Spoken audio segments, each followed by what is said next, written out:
कृष्णापुर नामी एक छोटे से गांव में गंगाधर और पार्वती नाम के बूढ़े पति पत्नी रहते थे। उनके दो बेटे थे, एक का नाम राजा और दूसरे का नाम रघु था।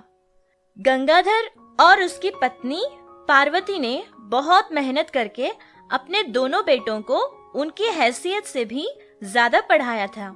छोटी ही उम्र में वो दोनों बहुत ही कामयाब हो गए और उनको अच्छे काम भी मिल गए। बहुत खुश होकर जीने लगे। फिर एक दिन गंगाधर और उसकी पत्नी ने अपने बेटों के लिए अच्छी सी लड़कियों के साथ शादी करवा दी। इस तरह कुछ दिन गुजर गए। राजा और रघु अपनी पत्नियों की गलत बातों में आकर अपने ही माँ बाप का ध्यान नहीं रखते थे। जिन लोगों ने बचपन में इतना प्यार किया था, उनके ही प्यार को भूल गए। अपने बेटों का बर्ताव देख, उनके अंदर आए बदलाव को देखकर गंगाधर बहुत ही दुखी रहता था। फिर एक दिन उसने अपनी पत्नी पार्वती से कहा, सुनो पार्वती, हमने बहुत प्यार और मेहनत से ये घर बनाया था, लेकिन मुझे अब और इस घर में नहीं रहना। हम ये घर बच्चों को देकर कहीं और जाकर रहेंगे। ये आप क्या कह रहे हैं? अब इस उम्र में हम कहाँ जाएंगे? इस गांव के किनारे जो हमारी छोटी सी जगह है, वहीं पर हम एक छोटी सी झोपड़ी बनाकर रह लेंगे और जीने के लिए छोटी मोटी खेती कर लेंगे। पार्वती ने अपने पति की कही बातों पर हाँ कह दिया था। फिर गंगाधर अपने दोनों बेटों को बुलाकर घर का बंटवारा कर देता है। दोनों को अपना घर बराबर में बांट देता है। उसके बाद उन दोनों से ये कहता है कि वो लोग घर छोड़कर जा रहे हैं। ये बात सुनकर बहू के साथ साथ उसके बेटे भी बहुत खुश हो गए। गंगाधर ने अपने बच्चों को हमेशा खुश रहने का आशीर्वाद देकर वो और उसकी पत्नी दोनों ही वहाँ से चले गए। फिर उनके पास जो छोटी सी जगह थी, उसके अंदर उन दोनों ने मिलकर एक छोटी सी झोपड़ी बनाकर वहीं जीने लगे। जितनी ताकत उनके अंदर थी, उतनी ही वो खेती करते थे, पेड़ और पौधे भी बेचते थे। इसी तरह कुछ साल गुजर गए। जैसे जैसे उनकी उम्र बढ़ती गई, उनके जिस्म की ताकत कम होती गई। इसी तरह कुछ दिन गुजरे, फिर वो दोनों बीमार पड़ गए। एक दिन रात को सोने से पहले गंगाधर ने प्रार्थना की, हे भगवान, अब हमारा सिर्फ तुम ही एक सहारा हो। जब तक हमारे शरीर में ताकत थी, हमने मेहनत की, कभी किसी पर हम बोझ नहीं बने थे। अब हमारी ताकत खत्म हो चुकी है, बीमारी आ गई है। अब हमारी सारी जिम्मेदारी सिर्फ आप पर है। ये प्रार्थना करके गंगाधर सो गया था। उसके सपने में उसने देखा कि भगवान उसके पास आए हैं।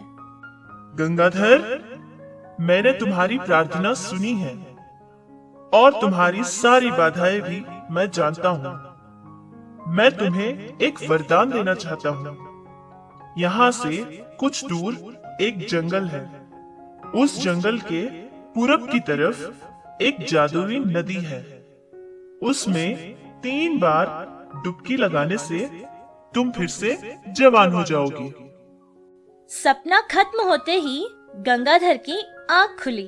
फिर वो फौरन अपनी पत्नी के पास जाकर उसे नींद से जगाने लगा।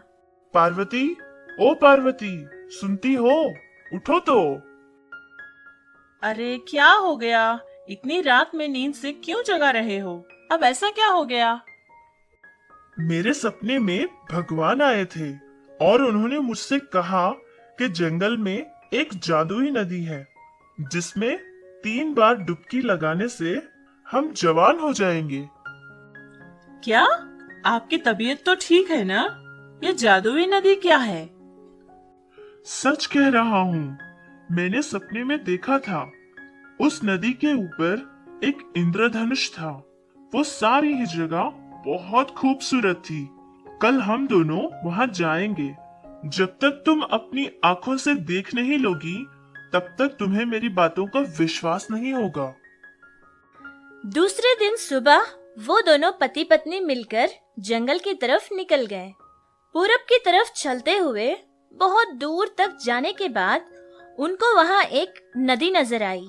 वो सारी जगह बहुत ही खूबसूरत थी। जैसा गंगाधर ने सपने में देखा था, बिल्कुल वैसा ही आसमान नजर आ रहा था और आसमान पर इंद्रधनुष भी नजर आ रहा था। आपने जो कहा था वो सच निकला। मुझे तो ये कोई जादू की तरह लग रहा है। चलो पार्वती, हम इस नदी में 3 बार डुबकी लगाते हैं। फिर दोनों एक दूसरे का हाथ पकड़कर उस नदी के पानी में डुबकियां लगानी शुरू की। जैसे ही उन्होंने तीसरी डुबकी लगाई थी, वो दोनों बिल्कुल जवान हो गए थे। उनकी खाल बिल्कुल चमकने लगी।